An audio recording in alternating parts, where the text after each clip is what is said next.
Hello friends, Biru भाई study centre में आप सभी का हार्दिक स्वागत है। आज हम आप लोगों के लिए लाए हैं पिछले साल का क्वेश्चन मॉडल सेट, जो कि इस साल में बहुत महत्वपूर्ण है। इस साल का तो क्वेश्चन आपको बता ही दिए हैं, लेकिन पिछले साल का भी क्वेश्चन आपको बना लीजिए ताकि आपका क्वेश्चन जो है मैच कर जाए कुछ कुछ। ठीक है, तो चलिए क्वेश्चन के पहले कुछ सामान्य निर्देश दिया हुआ है, इसको पढ़ते हैं।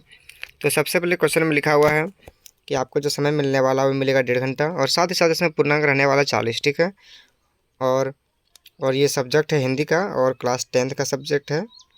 तो सबसे पहले सामान्य निर्देश के बारे में बात करते हैं। तो सामान्य निर्देश में दिया हुआ है कि इसमें सभी प्रश्न अनिवार्य हैं, यानी सभी प्रश्नों को आपको बनाना है। साथ ही साथ 40 नंबर के इसमें क्वेश्चन रहेंगे, 40 जगह का नंबर सब में मिलेगा, और इसमें गलत आंसर के लिए नंबर नहीं काटे जाएंगे। और सभी में 4 विकल्प दिए जाएंगे, जिसमें से आपको एक विकल्प का चयन करना है। ठीक है, और रंगना पड़ेगा। तो आपको सबसे पहले क्वेश्चन की तरफ चलते हैं।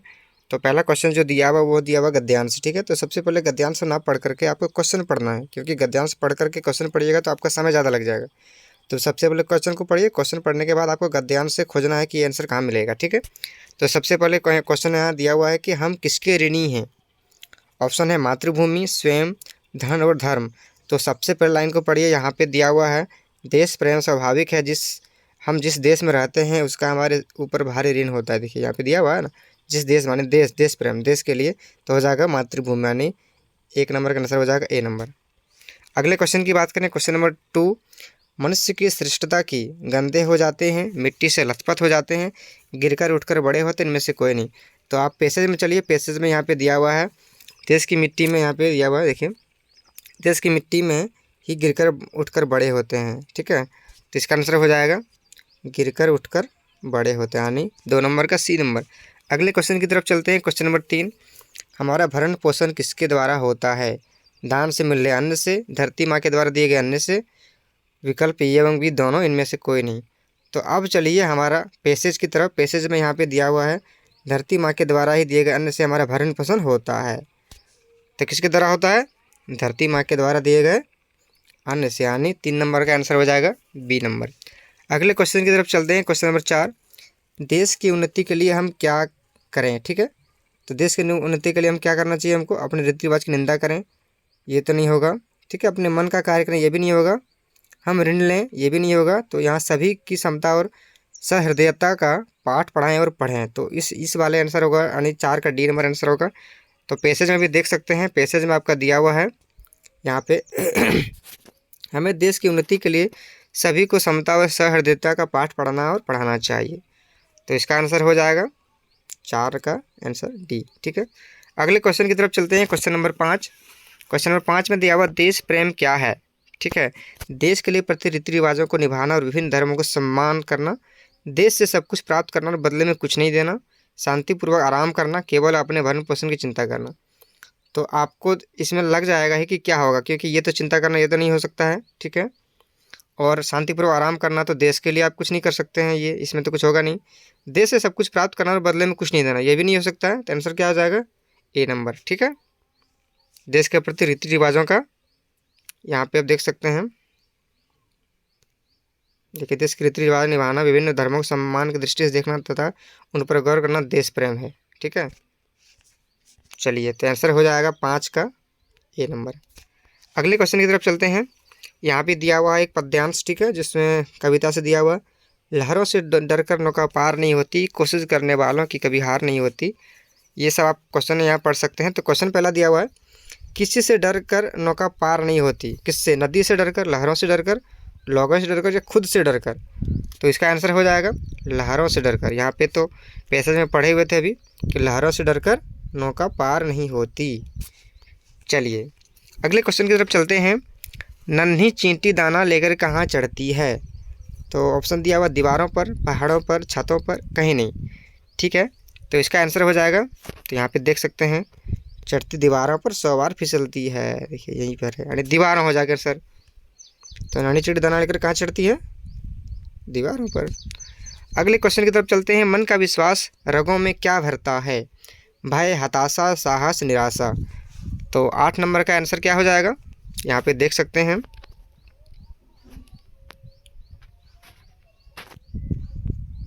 इस जगह यहाँ पे कि मन का विश्वास रगों में साहस भरता है। यहाँ पे देखिए, मन का विश्वास रगों में साहस भरता है, तो इसका आंसर हो जाएगा साहस। ठीक है, तो 8 नंबर का आंसर हो जाएगा सी नंबर। अगले क्वेश्चन की तरफ चलते हैं। तो अगले क्वेश्चन में दिया हुआ है, सिंधु में डुबकियां कौन लगाता है? चींटी, लहरें, गोताखोर या फिर कवि? तो यहाँ पे आप देख सकते हैं कि डुबकियां सिंधु में गोताखोर लगाता है। देखिए इसमें सब में दिया हुआ है, तो इसका आंसर क्या हो जाएगा? गोताखोर। 9 का सी नंबर। अगले क्वेश्चन की तरफ चलते हैं, कैसे लोगों की हार नहीं होती? तो अभी थोड़ा देर पढ़ रहे थे कि कोशिश करने वालों की कभी हार नहीं होती, तो इसका आंसर हो जाएगा सी नंबर। ठीक है, अगले क्वेश्चन की तरफ चलते हैं। व्याकरण से दिया हुआ है क्वेश्चन नंबर 11, इनमें से किस वाक्य में आकर्मक क्रिया है? तो सबसे पहले आपको हम क्लास में समझाए थे कि अकर्मक और सकर्मक क्या अंतर है। सकर्मक है वो कि जिसमें कि आप क्वेश्चन कीजिए और क्वेश्चन का आंसर आपको मिल जाए, ठीक है, वैसा वाक्य। और अकर्मक में वैसा होता है कि जिसमें आप क्वेश्चन करें और क्वेश्चन का आंसर ना मिले। जैसे कि वह खा रही है तो क्या खा रही है, वह पढ़ रही है तो क्या पढ़ रही है, ठीक है, तो ऐसा होना चाहिए। वहाँ पे देखिए, तो ऑप्शन पहला दिया हुआ, सीता गाना गाती है। तो यहाँ पे क्वेश्चन पूछिए, यहाँ पे सबसे पहले देखिए क्रिया क्या है। तो क्रिया इसमें क्या है? गाती है, यानी जो गाना गाती है वो क्रिया है।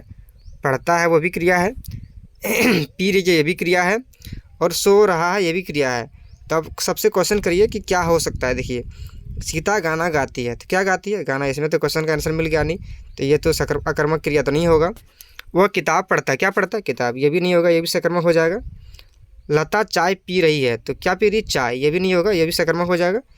मोहन सो रहा है तो मोहन क्या सो रहा है? तो इसमें तो पता नहीं चल रहा है ना कि क्या सो रहा है, तो इसका हो जाएगा आंसर हो जाएगा सी नंबर। ठीक है, यानी 11 का सी नंबर, मोहन सो रहा है।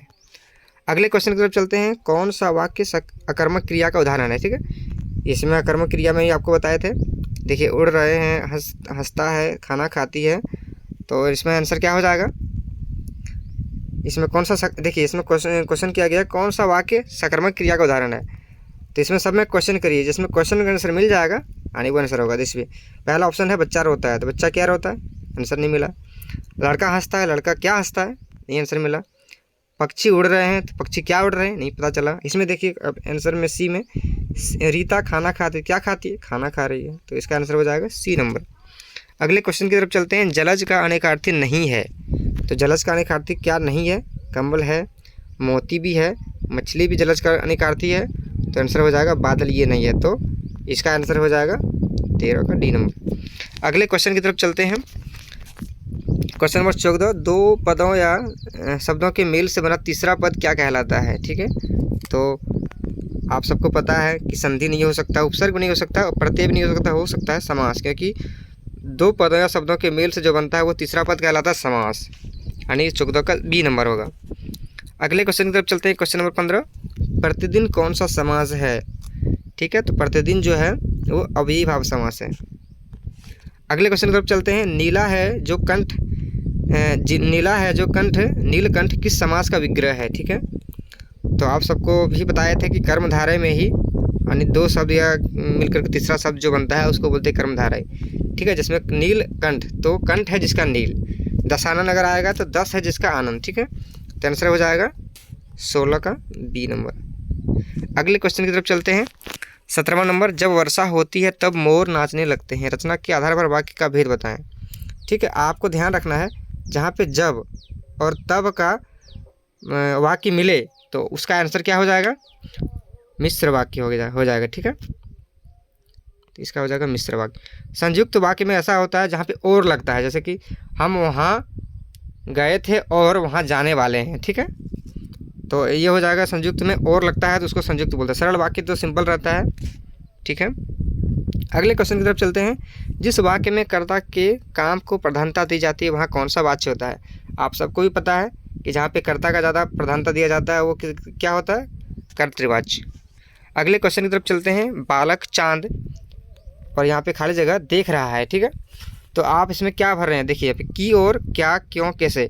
और यहाँ पे एक चीज़ गौर करना है, यहाँ पे पूर्ण विराम दिया हुआ है। ठीक है, क्वेश्चन मार्क नहीं दिया हुआ है, पूर्ण विराम दिया हुआ। क्वेश्चन मार्क किस में लग सकता है? जो क्वेश्चन किया गया, जिसमें जैसे क्या, इसमें भी क्वेश्चन मार्क होना चाहिए, तभी ना होगा क्वेश्चन। क्यों में भी क्वेश्चन मार्क होना चाहिए, कैसे में भी क्वेश्चन मार्क होना चाहिए। यहाँ पे क्वेश्चन मार्क है नहीं, तो ये तीनों होगा क्या? नहीं होगा।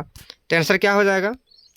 बालक चांद की ओर देख रहा है, क्योंकि क्वेश्चन उसमें नहीं बन रहा है, उसमें वो वाक्य जो पूरा हो रहा है। अगले क्वेश्चन की तरफ चलते हैं। निम्न में से कौन सा शब्द समुच्चय बोधक अव्यय शब्द है? ठीक है, तो इसका आंसर क्या हो जाएगा? इसका आंसर हो जाएगा अथवा, यानी ये सी नंबर।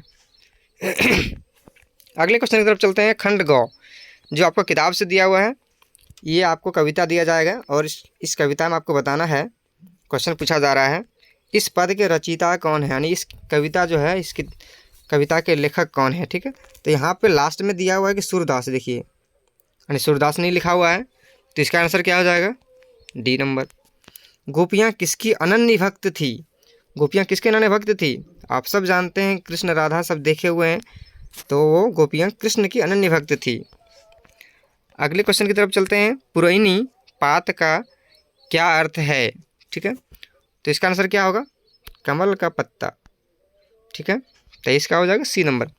अगले क्वेश्चन की तरफ चलते हैं। गोपियों ने उद्धव के व्यवहार की तुलना किससे की है?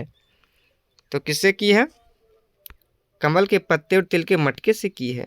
ठीक है, अगले क्वेश्चन की तरफ चलते हैं। निम्नलिखित प्रश्नों के सही विकल्प का चयन करें। ठीक है, तो यहाँ पे पूछा गया किस महीने में चारों तरफ हरियाली छा जाती है? अट नहीं रही कविता का आधार पर बताएं। ठीक है, तो किस महीने में चारों तरफ हरियाली छाती है? वो छाती है फागुन के महीने में, याद रखना है आपको। ठीक है, अगले क्वेश्चन की तरफ चलते हैं। उत्साह और अट नहीं रही, इन दोनों कविताओं के कवि कौन हैं? ठीक है, तो इनके कवि कौन है? सूर्यकांत त्रिपाठी निराला। ठीक है, आपको याद रखना है। अगले क्वेश्चन की तरफ चलते हैं। Question number 27। किसकी मुस्कान इतनी मोहक है कि मुर्दे में भी जान डाल सकती है? तो माँ की, पिताजी के, नन्हे शिशु के, दादाजी के। इसका आंसर हो जाएगा सी नंबर, नन्हे शिशु की। ठीक है, और अगले क्वेश्चन की तरफ चलते हैं। Question number 28। फसल कविता के अनुसार बताएं कि फसल किनका बदला हुआ रूप है? ठीक है, तो इसका सही उत्तर हो जाएगा सूर्य की किरणों का, सी नंबर। अगले क्वेश्चन की तरफ चलते हैं। ये भी आपको गद्यांश दिया हुआ है, यानी गद्यांश से बहुत सारा नंबर मिलने वाला आप लोगों को, तो गद्यांश अच्छे से कर लीजिए। अगले क्वेश्चन में दिया हुआ है। बेटे के मरने पर बाल गोविंद भगत क्या कर रहे थे? ठीक है, तो यहाँ पे बेटे के मरने के बाद बाल गोविंद भगत क्या कर रहे थे? तो इसका आंसर हो जाएगा गा रहे थे। ठीक है, यहाँ पे देखिए, बाल गोविंद भगत के संगीत साधना का चरम उत्कर्ष उस दिन देखा गया जिस दिन उनका बेटा मरा। ठीक है, जिस दिन उसका बेटा मरा उस दिन क्या हुआ? संगीत साधना के साथ वो गा रहा था। ठीक है, तो यहाँ पे देखिए, तो इसका आंसर क्या हो जाएगा? गा रहे थे, बी नंबर। अगले क्वेश्चन की तरफ चलते हैं। भगत जी का बेटा कैसा था? चालाक, ईमानदार, चतुर। ठीक है, तो इसका आंसर क्या होगा? इसका आंसर हो जाएगा, यहाँ पे देखिए, एकलौता बेटा था और वह सुस्त और बोदा सा था। तो बोदा, तो यहाँ पे सुस्त और बोदा, देखिए यहाँ पे डी नंबर में दिया हुआ है, तो 30 का हो जाएगा डी नंबर। भगत जी की पतोहू कैसी थी? सुंदर और झगड़ने वाली, घर का ख्याल नहीं रखने वाली, सुभग और सुशील होने के साथ ही साथ घर की पूरी प्रबंधिका और असंवेदनशीलता। ठीक है, तो 31 का आंसर क्या हो जाएगा? यहाँ पे देखिए, पतोहू बड़ी सुभग और सुशील मिली थी, घर की पूरी प्रबंधिका बनकर भगत को बहुत कुछ दुनियादारी से निवृत्त कर दिया था। तो इसका आंसर कहाँ पे मिल जाएगा? आपका मिल जाएगा यानी सी नंबर पे। ठीक है, अगले क्वेश्चन की तरफ बात करते हैं। तो बोधा का क्या अर्थ है? तो बोधा का अर्थ होता है मोटा नहीं होता। ठीक है, वो बोधा का अर्थ होता है कम बुद्धि वाला, याद रखें आप लोग। ठीक है, अगले क्वेश्चन की तरफ चलते हैं। निम्नलिखित प्रश्नों के सही विकल्प का चयन कीजिए। नेताजी का चश्मा पाठ में पान वाला किस तरह का व्यक्ति था? मोटा और बातूनी व्यक्ति था, तूनक मिजाजी और चिड़चिड़ा स्वभाव का व्यक्ति था। तो इसमें आंसर क्या हो जाएगा? एक मोटा, हंसमुख और खुशमिजाज व्यक्ति था। ये आपको किताब से पढ़ना है। अगले क्वेश्चन की तरफ चलते हैं। नेताजी का चश्मा पाठ में नेताजी की प्रतिमा किस चीज़ की बनी थी? तो किताब अगर पढ़े हैं तो इसका आपको आंसर मिल जाएगा संगमरमर पत्थर की बनी थी वो। ठीक है, यानी 34 का बी नंबर। अगले क्वेश्चन की तरफ चलते हैं। 34 तक हो गया था, 35वां नंबर। ठीक है, 35वां नंबर क्वेश्चन में है, नेताजी की मूर्ति पर चश्मा कौन बदलता था? तो नेताजी की मूर्ति पर चश्मा कैप्टन बदलता था। ठीक है, तो 35 का हो जाएगा सी नंबर। और 36वां नंबर क्वेश्चन है, नेताजी का चश्मा पाठ के लेखक कौन है? तो इसका पाठ के लेखक कौन है? स्वयं प्रकाश, बी नंबर। अगले क्वेश्चन की तरफ चलते हैं, ये भी गद्यांश दिया हुआ है, तो आप लोग खुश हो जाइए, गद्यांश भर भर के दिया हुआ है, ठीक है। तो गद्यांश आप लोगों को अच्छे से कर लेना है। प्रस्तुत गद्यांश किस पाठ से लिया गया, यानी किताब से लिया गया, तो ये कौन से किताब से लिया गया, कौन से पाठ से, ठीक है। तो यहाँ पे देखिए 37वां नंबर में क्वेश्चन में पूछा गया कि माता का आंचल से लिया हुआ है कि जॉर्ज पंचम की नाक साना साना हाथ जोड़ी मेला आंचल। तो इसका सही उत्तर हो जाएगा माता का आंचल से लिया हुआ है, ठीक, ये पाठ से। अगले क्वेश्चन की तरफ चलते हैं, लेखक क्या खेलते थे? लूडो, क्रिकेट, नाटक, गिल्ली डंडा, ठीक है। तो यहाँ पे देख सकते हैं वो क्या खेलते थे? नाटक हम लोग बराबर खेलते रहते थे। तो आंसर क्या हो जाएगा? नाटक हो जाएगा, यानी सी नंबर। अगले क्वेश्चन की तरफ चलते हैं, इस गद्यांश में किस मेले की चर्चा की गई है? ठीक है, तो इसका सही उत्तर क्या हो जाएगा? सोनपुर का मेला, दादरी का मेला, जगन्नाथपुर का मेला, दशहरे का मेला।